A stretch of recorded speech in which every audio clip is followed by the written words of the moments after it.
Bismillahirrahmanirrahim. Assalamualaikum warahmatullahi wabarakatuh. Alhamdulillah.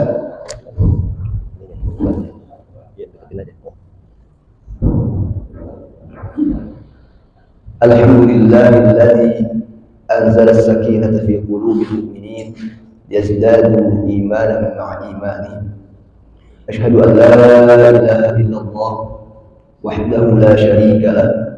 وأشهد أن محمدا عبده ورسوله اللهم صل وسلم وبارك على نبينا ورسولنا محمد وعلى آله وأصحابه ومن تبعهم بإحسان إلى يوم الدين أما بعد فيا أيها الآباء والأمهات رحمكم الله. Sebelum saya mulai, saya ini hanya membadalkan Ustadz Khairin. Saya sekedar memperkenalkan diri. Saya tinggal tidak jauh dari sini, tapi masih wilayah Bekasi, yaitu Jatimakmur, Pondok Gede. Aktivitas saya mengajar tahsin, berarti kajiannya hari ini kemungkinan tak jauh dari tahsin dan sedikit memahami apa yang kita baca kelak. Itu Pak ya. Di mana-mana kalau manggil itu majelis taklim, biasanya ibu-ibu ya, tapi kajiannya tahsin sebulan sekali dari An-Nas baru sampai surah Al-Insyiqaq. Berarti sudah lama ibu majelis taklim itu kumpulan untuk masjid biasanya. Nah, karena sekali lagi dasar saya adalah tahsin, maka nggak jauh nanti kita belajar tahsin. Alhamdulillah, segala puji hanyalah milik Allah Subhanahu wa ta'ala yang telah menurunkan rasa tenang di dalam hati kita. Berarti nikmat yang terkadang tidak kita sadari dan tidak kita ucapkan rasa syukur kepada Allah adalah rasa tenang yang Allah anugerahkan kepada kita. Banyak di antara kita mencari ketenangan dengan berbagai macam hal agar kendaraan yang terparkir di depan masjid aman dan kita sholat dengan tenang, maka ditulislah di depan masjid, mohon dikunci ganda. Bahkan ya, kalaupun kurang dengan alat seperti itu, kita minta satu orang untuk menjaga. Mungkin di antara kita untuk aman dan rasa tenang di rumah, bukan hanya kunci ya, tidak sedikit di antara kita menambah dengan teralis rumahnya. Bahkan ada juga yang menambah gerbang yang dikasih room listrik. Dia mencari keamanan dan ketenangan. Bapak Ibu sekalian yang dirahmati oleh Allah Subhanahu wa ta'ala, padahal Allah Subhanahu wa ta'ala telah banyak memberikan solusi agar kita bisa tenang ya.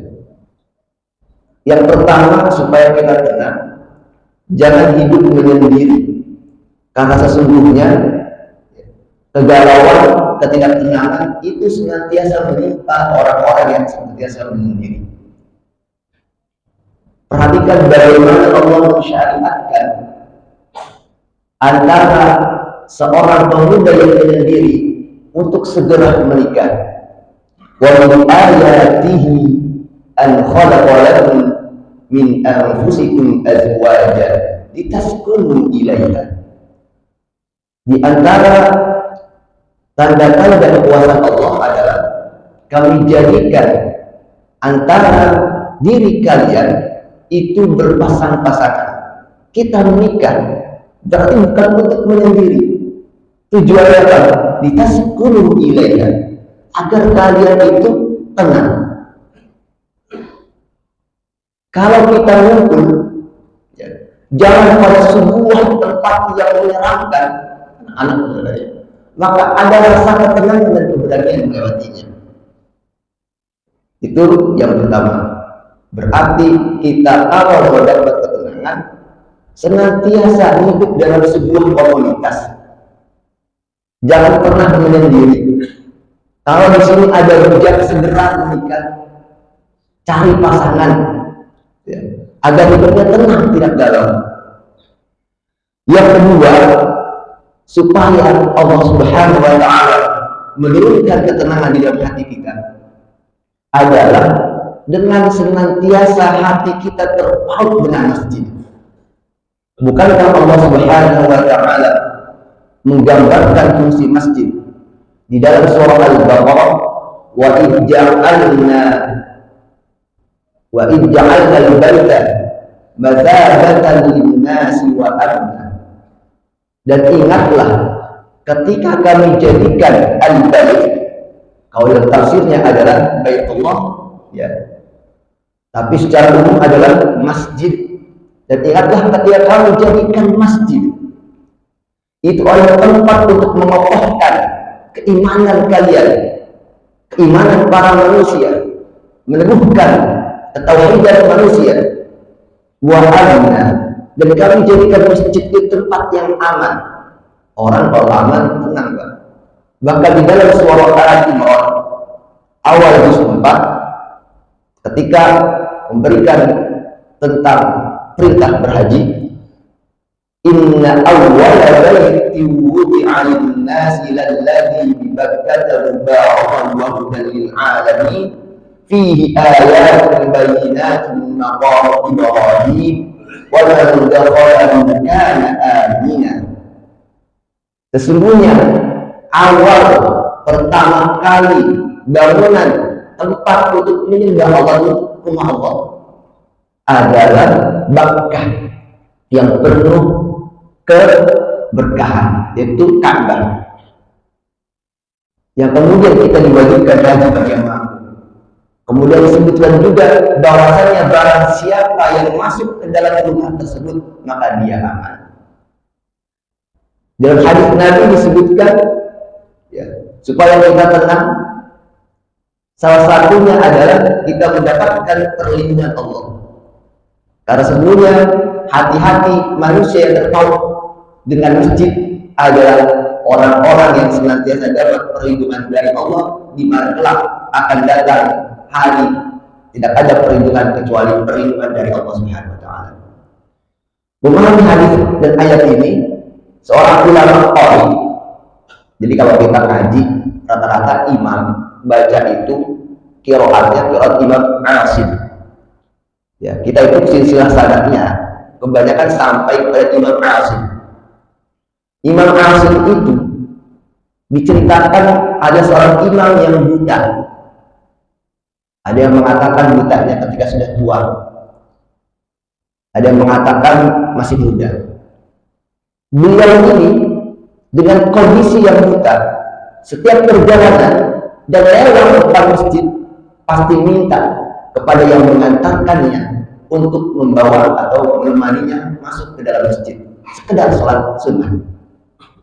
Betapa Imam Asim rahimahullah hatinya benar-benar terpaut dengan masjid dan tidak pernah ada rasa gundah-gulana, hatta orang yang menemaninya, yang penuntunnya, pas dituntun kaki beliau masuk ke dalam lubang, beliau tidak galau, bahkan tidak memarahi yang menuntunnya, memaafkannya,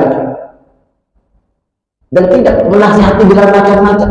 Kalau kita mungkin akan marah. Kelembutan hati karena penuhi rasa tenang. Yang ketiga, ya, supaya kita tenang adalah dengan senantiasa berzikir kepada Allah. Berzikir kepada Allah itu sesuai dengan Al-Quran, ala bidzikrillahi tatma'innul qulub. Ketahuilah bahwasanya dengan zikir kepada Allah, ingat kepada Allah, maka hati akan menjadi tenang. Di antara bentuk zikir, salah satunya adalah tilawatul Quran, ngaji, baca Quran. Hati itu akan terasa tenang. Ya. Maka nanti kita akan coba membaca surah Al-Anfal, di mana surah Al-Anfal nanti menjelaskan wa idza tuliyat alaihim ayatuhu zadatuhum imana. Orang nggak akan bertambah keimanan kalau hatinya galau, hatinya nggak tenang. Karena disebutkan di dalam surah Al-Fath, "Huwallazi anzala as-sakinata fi qulubil mu'minin." Dialah Allah yang menurunkan rasa tenang ke dalam hati orang yang beriman. Liyazdadu imanan ma'a imani. Kemudian yang keempat tentunya adalah wa yatadabbaru sunnah, mempelajari Al-Qur'an. Nah, karena itu tujuan kita berkumpul kemudian di dalam masjid rumah Allah, kemudian kita akan membaca Al-Quran dan mempelajarinya. Semoga Allah Subhanahu wa Ta'ala senantiasa mencurahkan rahmatnya, senantiasa menurunkan sakinah kepada kita agar dalam menghadapi tantangan hidup berikutnya Allah Subhanahu wa Ta'ala memberikan jalan keluar kepada kita.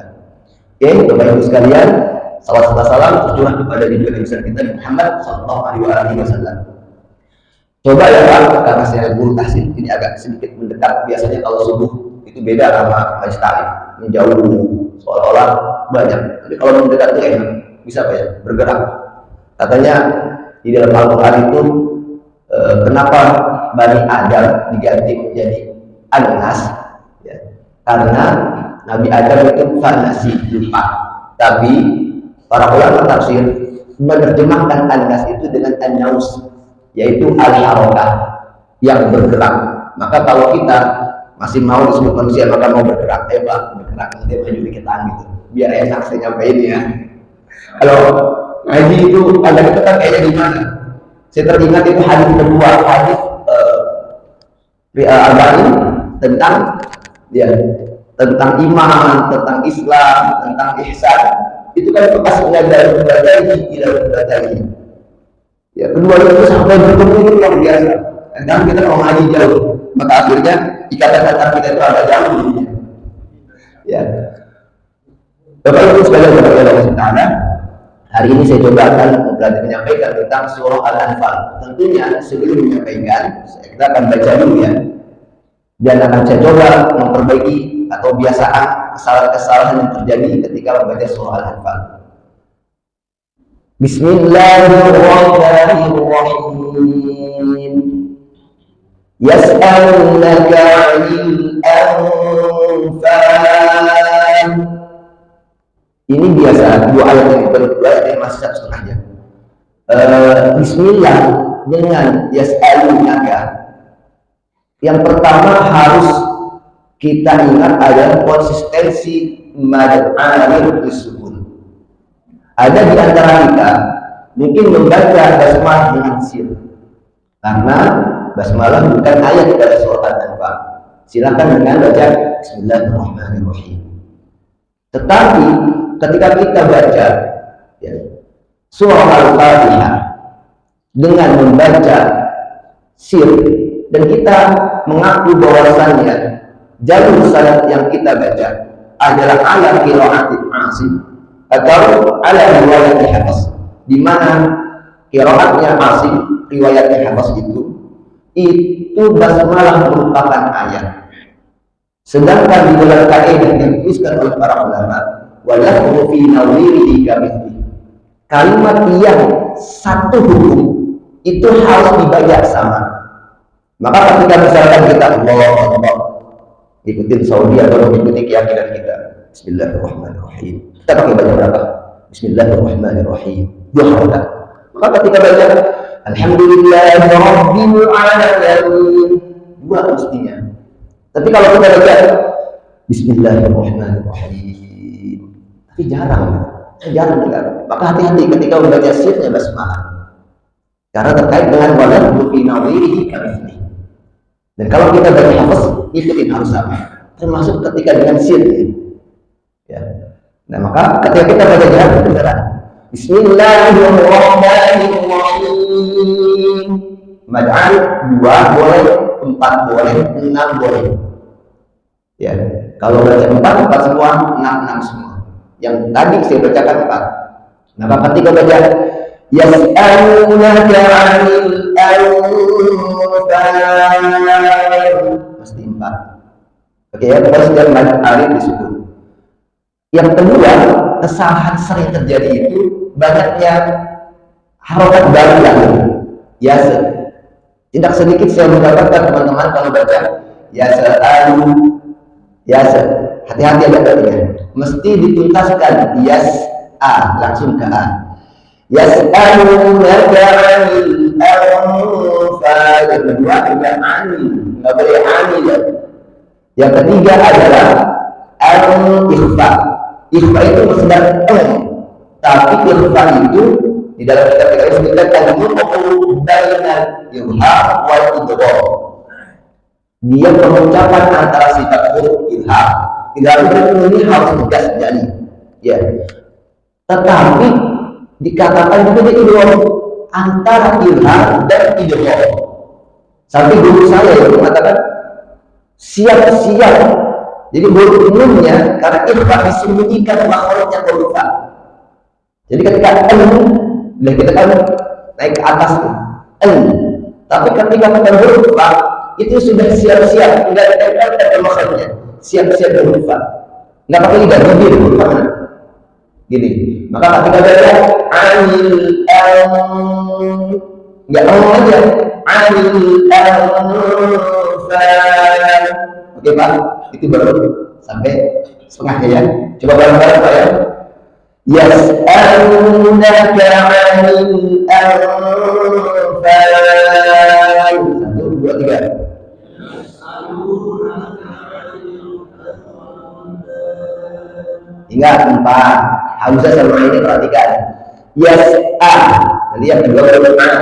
Yas'alunaka 'anil anfal.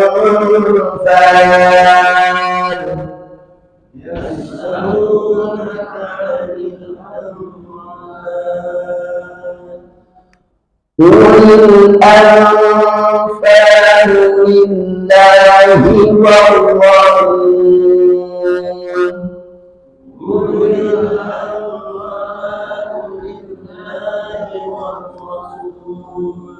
Ingat sul keempat. Sering salah ketika war rasul atau war orang nggak boleh membacakan takrir.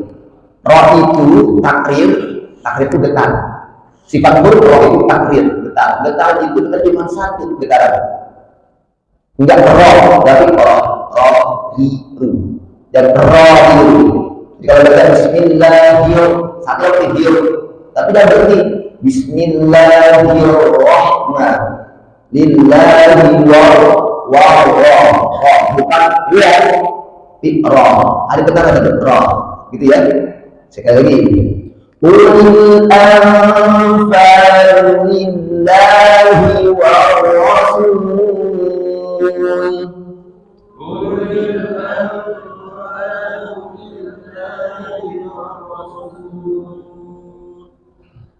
Fattaqullaha wa aslihu dzata bainikum.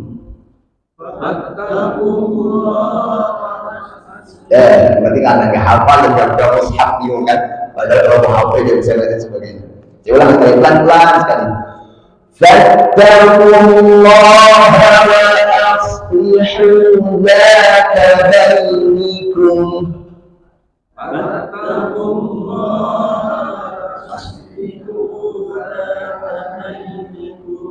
Ingat bukan wa'as tapi wa'aslihu. Aslahu shad. Huruf shad itu macam-macam nanti. Kalau kita belajar di Jawa itu wa'as, bibir dua-duanya maju. Ya. Padahal yang paling penting adalah pangkal lidahnya naik ke atas langit-langit. Tafkhim itu pangkal lidah naik ke atas langit. Dan huruf shad itu lidahnya, ujung lidah menyentuh dinding gigi bawah. Ya, bukan as. Kalau as khawatir di pangkalnya nggak naik, pangkal lidahnya. Sekali lagi, fattaqullaha wa aslihu dzata bainikum.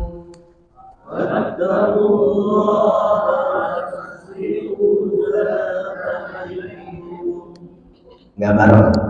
Susah emang kalau nggak dikomandani. Maka saya jawab komandani. Fattaqullaha wa aslihu dzata bainikum. 1, 2, 3.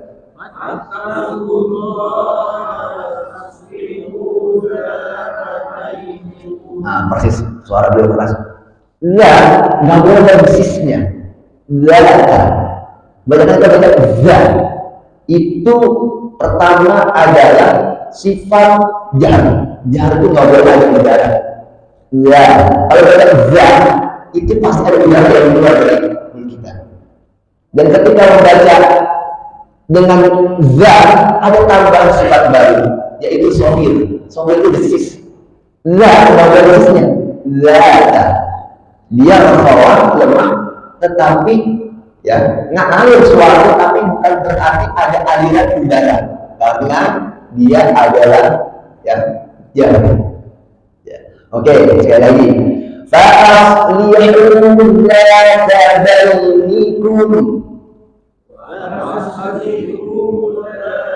bainikum. Sekali lagi. Wa'aslihu dzata bainikum.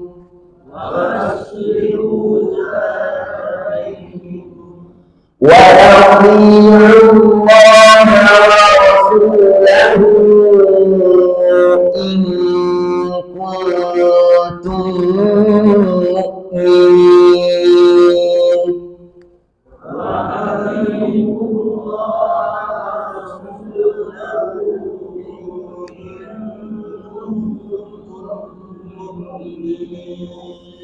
Cukup. Allah Subhanahu wa ta'ala menurunkan Al-Quran kepada Rasulullah SAW itu adalah dengan tidak munajjaman, dengan tidak langsung bersatu kitab, tetapi adalah berangsur-angsur. Waqala alladziina kafaru laula nuzzila al-Qur'an jumlatan wahidah. Orang kafir itu bertanya, ya Rabb, kenapa Al-Quran tidak diturunkan langsung dalam satu episode saja, sekali saja? Laula nuzzila hadzal Qur'an jumlatan wahidah. Kadzalika linutsabbita bihi fu'adak. Yang demikian itu agar Al-Quran masuk ke dalam hati dengan kuat, sabar. Makanya para sahabat itu kalau ngaji, ya, saya jadi ingat muridnya Imam Asim selain Hafiz adalah Syu'bah. Syu'bah itu protes, ya Imam, kapan kelarnya, kapan khatamnya saya ngaji dengan antum? Kalau setiap hari 1-2 ayat saja. Apalagi kalau pertemuan, sekarang kan pengajian majelis taklim. Saya pertemuan itu sebulan sekali ngaji kayak gini di sana. Kelarnya kapan? Itu kalau masih ingat. Kalau nggak ingat kan kalau udah lagi, nggak kelar-kelar. Tapi minimal saya sudah menyampaikan cara belajarnya. Baca aja dulu pas. Gimana kita merasakan pada zaman sahabat bagaimana? Oh, mereka enak, mereka adalah Arabi. Arabi itu adalah orang yang sehari-hari ngomong bahasa Arab. Mereka cepat mungkin. Yang cepat aja, yang sudah dapat diartikannya, prosesnya bahasa Arab itu diajarinya dengan ayat dan bahkan riwayat lain khamsa ayat, paling banyak 5 ayat. Sekarang kita baru 1 ayat ya. Jadi nggak usah banyak-banyak ya. Kita coba pahami. Yas'alunaka 'anil anfal. Mereka bertanya kepada wahai Muhammad tentang Al-Anfal. Maka Al-Anfal itulah yang menjadi nama surah ini. Diambil dari kata ayat pertama, yas'alunaka 'anil anfal. Menarik yang dituliskan Imam Ar-Razi dalam kitab tafsir Mafatihul Ghaib. Beliau menanyakan, yas'alunaka, mereka bertanya kepada siapa mereka ini, siapa? Kalau seandainya di Al-Quran dituliskan panjang susah Bapak semua menghafal, maka cukup di wahyukan si penanya. Yang penting ada yang bertanya kepada Muhammad tentang bagian rampasan perang, sehingga akhirnya tidak penting bagi kita siapa yang bertanya. Kaum muslimin setelah Rasulullah SAW tidak penting tahu siapa yang bertanya, tetapi yang penting diketahui adalah bagaimana ketika kita dalam berperang diberikan kemenangan lalu mendapatkan Al-Anfal, apa yang harus kita lakukan? Itu yang pertama. Yang kedua, tetapi Ar-Razi menuliskan ya, siapa saja yang bertanya. Yang pertama adalah Sa'ad bin Abi Waqqas. Sa'ad bin Abi Waqqas itu ya, berperang, ikut dalam perang Badar. Kemudian dalam perang itu ada saudaranya yang dibunuh, kalau masa namanya Umayyah. Timbul rasa, namanya saudara gitu. Entah marah atau semakin terkejut semangatnya untuk mengakhiri perang ini. Lalu beliau membunuh salah seorang orang musyrik. Nah, ketika membunuh itu, beliau melihat ada pedangnya orang ini diambil. Ya, karena pedangnya bagus. Maka selesai perang Badar. Ya, tapi para sahabat belum balik ke Madinah. Maka bertanya Sa'ad bin Abi Waqqas kepada Rasul, ya Rasul, saya minta pedang ini ya. Saya harus membunuh orang ini, lalu pedangnya saya tertarik dan saya ambil ya. Kata Rasulullah, "Annahu laisa lahu wali." Pedang itu bukan punyamu dan punyaku. Maka lemparkan ke dalam antara urusan perang. Pokoknya apapun dalam perang itu jangan diambil, letakkan. Akhirnya diletakkan oleh Sa'ad bin Abi Waqqas. Kemudian dibagi, panggil saja Mas, ini kau. Dibagi dulu. Ya. Itu pertama tentang Sa'ad bin Abi Waqqas. Yang kedua, ketika selesai perang Badar, Rasulullah SAW itu membagi ghanimah kepada orang-orang yang ikut berperang. Bagian orang muhajirin yang tidak ikut perang adalah 3 orang. Utsman bin Affan yang diutus oleh Rasulullah SAW mengintai ke Mekah. Kemudian putri beliau yang sedang sakit. Kemudian Talha bin Ubaidillah itu dikasih. Kemudian 5 orang muhajirin. Ini baru dibagikan, Rasulullah sudah mengembalikan 8 orang. Akhirnya sahabat-sahabat yang lain kita, ya Rasul bagaimana? Ya, karena kasus itu pembagiannya untuk orang-orang yang ikut perang.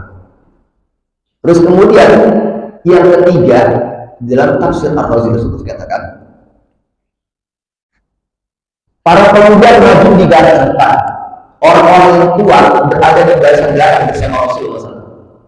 Ketika menang perang Badar dan terkumpul Al-Anfal, yang anak muda itu kan, yang sudah berpikir ini, karena aku di depan yang berperang, sedangkan yang tua di belakang kan mengeluarkan agak-agak. Ya, pokoknya protes. Saya mau ini. Nanti kalau banyak kalau mereka dulu, biasakan anggapan manusia kita begitu kan Pak ya. Ketika itu terjadi pertanyaan, maka harus ada solusi.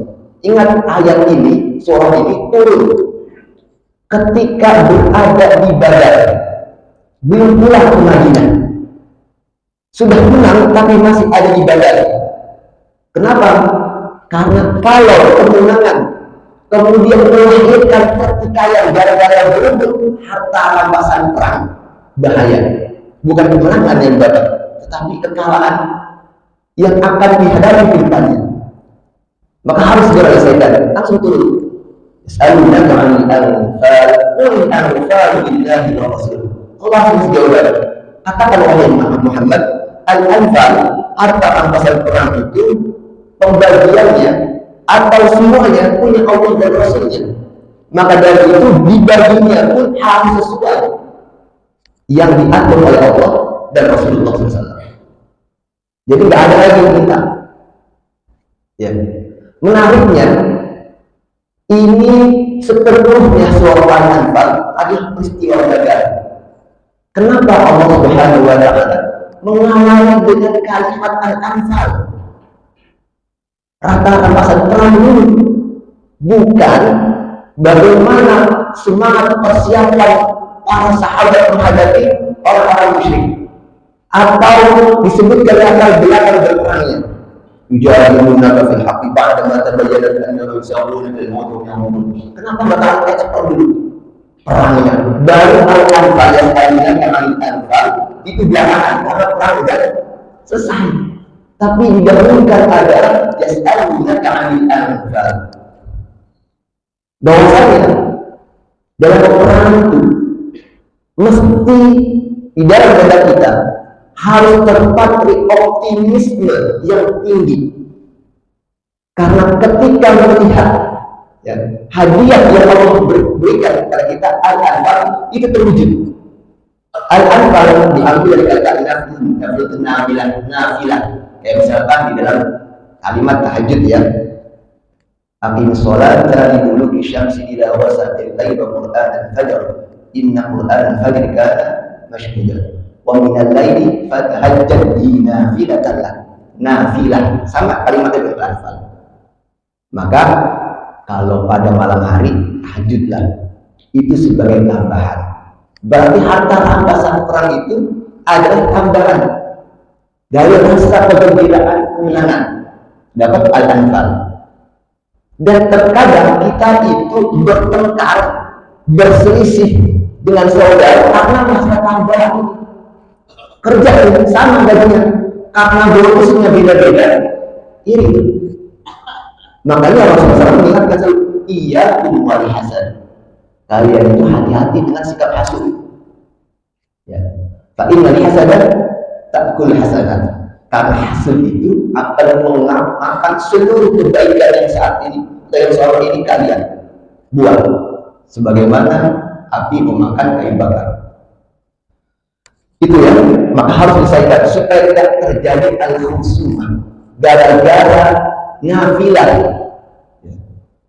Hingga akhirnya yang tadinya kemenangan di hadapan atau sudah dipegang akan jatuh karena al-khusumah, permusuhan, pertikaian gara-gara satu hal yang tambahan yang nilainya mungkin kalau ditimbang dengan akhirat tidak ada apa-apanya, sedikit.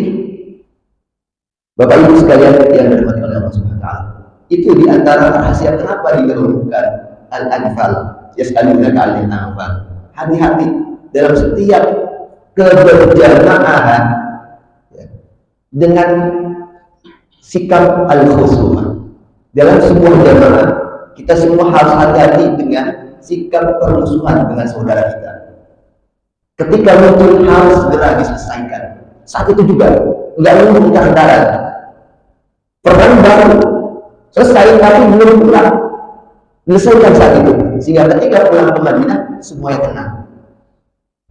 Bapak Ibu yang dirahmati oleh Allah Subhanahu wa taala, karena itu walaupun Allah sudah mengatakan ulil anfal lillahi wa rasul, bisa saja di antara hati para sahabat bisa saja, tapi kita tidak mengecilkan kekuatan iman para sahabat. Disebutkan dalam surah Al-Hasyr bagaimana setiap orang muhajir, bagaimana pengorbanannya orang-orang Ansor. Walladzina tabawwa'u ad-dara wal iman min qablihim al-muhajirin. Tidak ada yang bisa menandinginya. Tetapi untuk menjaga rasa di antara kaum muslimin agar tidak saling di antara mereka, maka dikatakan dalam ayat atau kalimat selanjutnya, fattaqullah, bertakwalah kepada Allah. Jangan sampai ketika sudah dibagi Rasul nggak ada, karena nanti terjadi lagi harta rampasan perang, terjadi lagi permusuhan.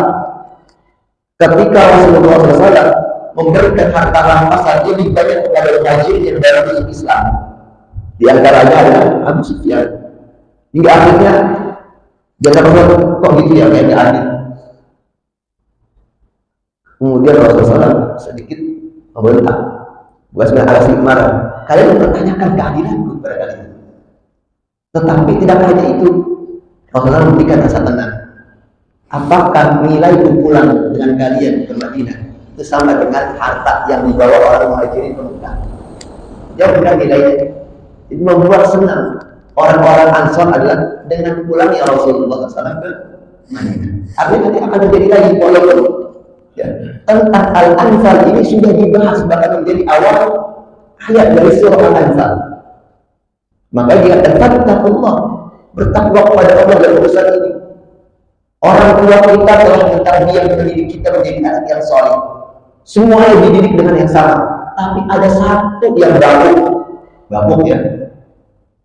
nggak sesuai dengan harapan. Udah sama-sama didik, tapi nggak jadi. Akhirnya begitu orang tua meninggal, ada aja kasusnya berebutan warisan. Ya. Fattaqullah, maka bertakwalah kepada Allah. Diingatkan, walaupun sudah disampaikan al-anfal itu haknya Allah dan Rasul, maka untuk mentaati fattaqullah, bertakwa kepada Allah. Kemudian wa'aslihu dzata bainakum. Nah, untuk bertakwa itu harus ada hubungan yang harmonis. Maka aslih, perbaiki hubungan kalian. Jangan sampai ada rasa dengki di antara kalian. Karena kalian ingin mendapatkan baju perang, ternyata dapatnya kain. Ya. Karena ada orang sahabat yang wafat. Para sahabat lain mengatakan annahu ahlul jannah wa basarani. Karena apa? Kemana-mana Rasulullah pergi dia selalu ikut. Seolah dia aspirnya Rasulullah SAW. Para sahabat meyakini bahwa itu ahlul jannah, tapi Rasulullah SAW membantah, la huwa min ahlin nar. Baru biasa oleh Rasulullah SAW, dia pernah menyembunyikan kain dari harta rampasan orang. Hati-hati, kalau belum dibagi jangan, ya. Kalau belum dihitung jangan disihin dulu. Itu bukan hak kita. Hatta walaupun cuma kain, ya. Sangat kecil memang, nilainya masih berapa dalam evolusi, tapi bisa masuk akal. Fattaqullah. Nah, karena itu wa'aslihu dzata bainakum, perbaiki hubungan di antara kalian. Wa atii'u Allah wa rasulahu in kuntum mu'minin. Kalau kalian beriman, ngaku beriman, taat. Ya. Kita ini ngaku muslim tapi enggak taat, enggak sholat, enggak dikatakan beriman. Wa atii'u Allah wa rasulahu in kuntum mu'minin. Itu seperti suatu hal yang senantiasa berkaitan bertaat kepada Allah dan Rasulnya jikalau kalian mengaku beriman. Jadi kalau jawablah dari keimanan adalah taat kepada Allah dan Rasulnya. Bapak Ibu sekalian, mencintai masjid ini jawabnya adalah rajin ke masjid dan mengikuti aturan di masjid. Ada kajian, saking kita datang ikut kajian. Dalam hasil rapat diputuskan kita sholat Id hari ini. Beda kita, ya bisa beda dengan yang lain. Tapi ini diputuskan cuma satu kali misalnya. Saking ini mulai kita keluar kata-kata, berarti kita nggak cinta. Makanya disebutkan al-imanu yazidu wa yanqus. Maka nanti akan ditafsirkan pada ayat berikutnya. Saya pikir cukup ya sudah bunyi tanda syuruk, mungkin nanti dilanjutkan dengan pertanyaan. Cukupkan satu ayat saja. Ya, intinya saya menyampaikan hadis Rasulullah SAW yang diriwayatkan dari Abu Hurairah radhiyallahu anhu. Semoga dengan ini Allah SWT menunaikan apa yang disampaikan Rasulullah buat kita. Hadis ini sahih diriwayatkan oleh Abu Dawud dan Muslim. Majtama'a qawmun fi baitin min buyutillah yatluna kitab Allah wa yatadarasuna. Tidaklah berkumpul. Kita ngumpul ya kan? Ya, maka tadi saya sampaikan di awal. Tidaklah berkumpul suatu kaum di salah satu rumah Allah. Yatluna kitab Allah. Kita di rumah Allah, kita tadi baca Al-Qur'an walaupun satu ayat, wa yatadarasuna. Kita mempelajari satu ayat tersebut. Ya. Kemudian apa kata Rasulullah? Illa nazalat alaihi sakinah. Enggak mendapatkan apa-apa kecuali ketenangan. As-sakinah. Pulang dari sini hati harusnya dia tenang. Tanda tenang itu semakin beriman. Tanda tenang itu semakin beriman. Ngaji kalau nggak nambah iman bukan ngaji. Ya. Saya ulang lagi, ngaji apapun bentuknya, kita datang ke majelis taklim, pengajian subuh atau ahli, tidak nambah keimanan bukan ngaji. Karena sesungguhnya Mu'adz bin Jabal senantiasa mengajarkan buat ijlis bina nu'min sa'ah. Duduk sini bareng kita ngadain majelis taklim, sekedar sejenak beriman kepada Allah Subhanahu wa taala. Jadi kalau ngaji nggak ada, bagaimana? Perlu pertanyakan ngajinya. Ya. Terus kemudian, apakah hanya sakinah saja? Tidak. Wa wasyiyatuhumur rahmah. Rasulullah SAW menjanjikan telah Allah akan menurunkan kepada orang-orang yang tidak menyendiri, senantiasa ngumpulnya hatinya terpaut dengan masjid, kemudian dia baca Al-Quran, kemudian dia belajar Al-Quran, maka Allah akan mencurahkan yarsha penuh dengan rahmat. Kita masuk surga gara-gara apa? Rahmat Allah. Antum insya Allah, ketika mempertahankan keimanan, ketika antum ada seperti ini, dan Rasul pernah mengatakan masuk surga yang seorang rahmat Allah, maka antum insya Allah bi ahlil jannah. Melihat dari hadis ini, Muhammad bin Malaika dan para malaikat itu senantiasa senang berkeliling kita. Dan satu lagi tambahannya, wa dzakarahumullah fi man indah. Allah Subhanahu wa taala senantiasa menyebut nama kita yang saat ini berkumpul di hadapan hamba-hambanya yang lain, soleh-soleh yang ternama-ternama. Demikian semoga janji itu telah Allah curahkan kepada kita. Aqulu qouli hadza wa astaghfirullahal azim. Fastaghfiruh. Assalamualaikum warahmatullahi wabarakatuh.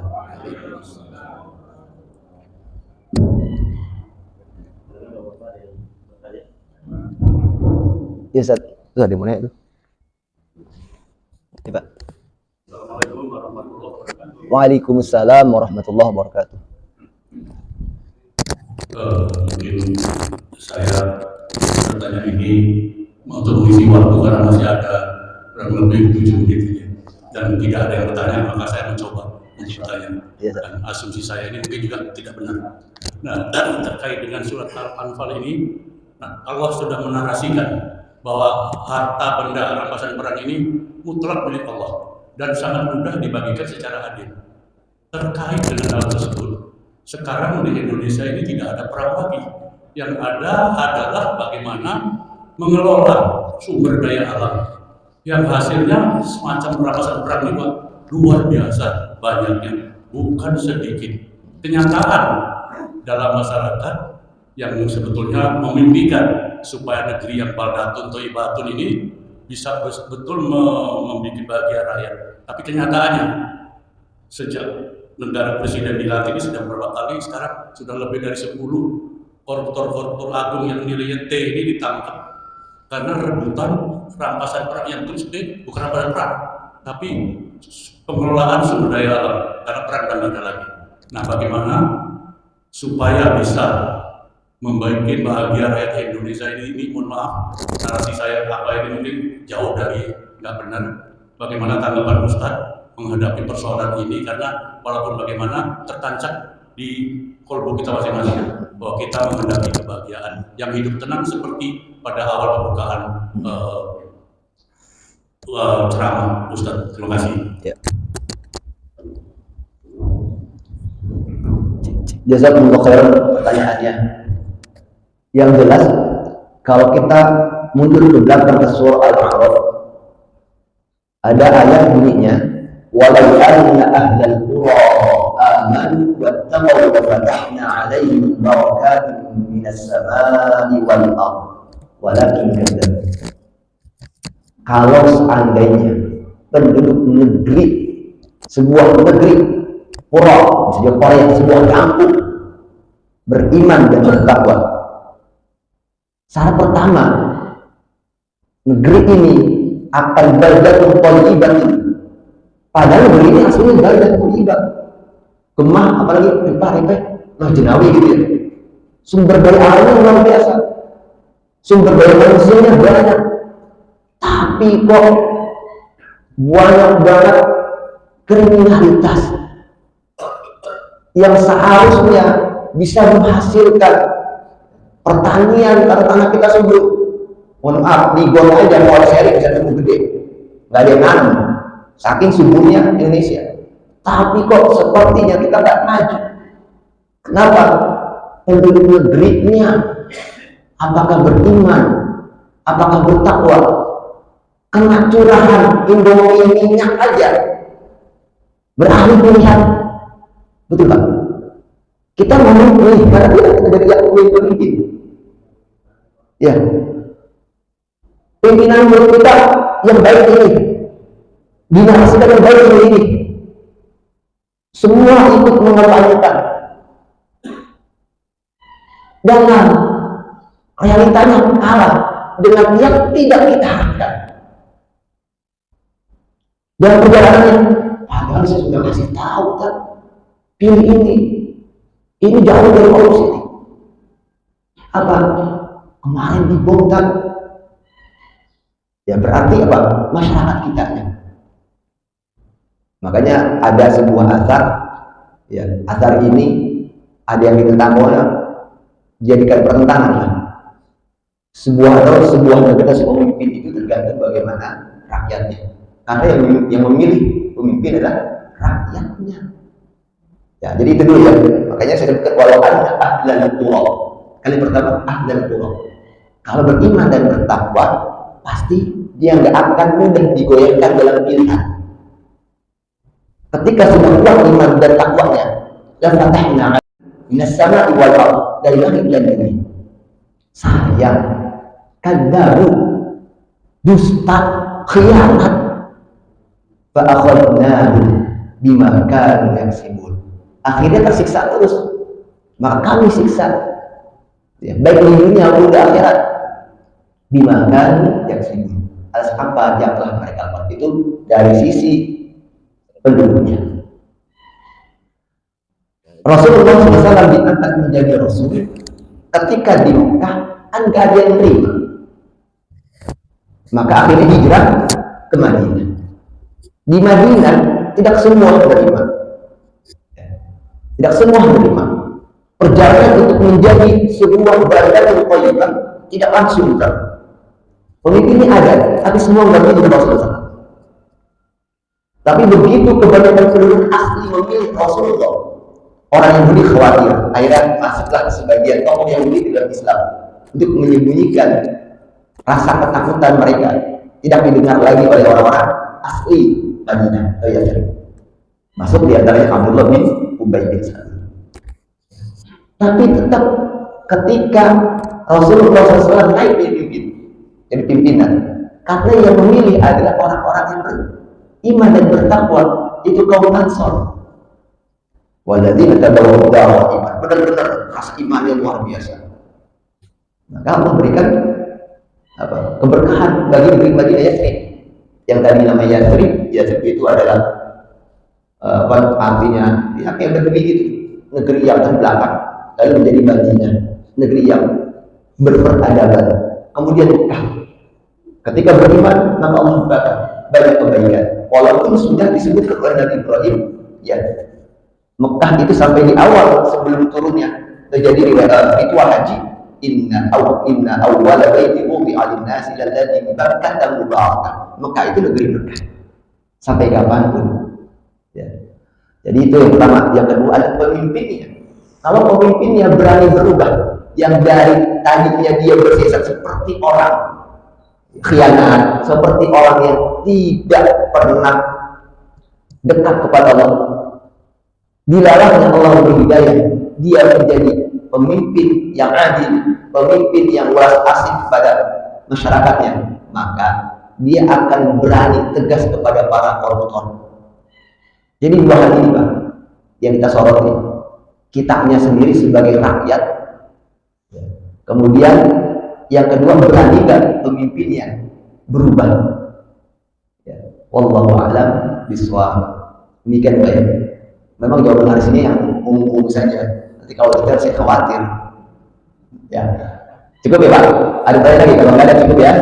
Tentu dengan sama-sama membaca doa kafaratul majlis. Subhanakallahumma wa bihamdik asyhadu an la ilaha illa anta astaghfiruka wa atubu ilaik. Assalamualaikum warahmatullahi wabarakatuh.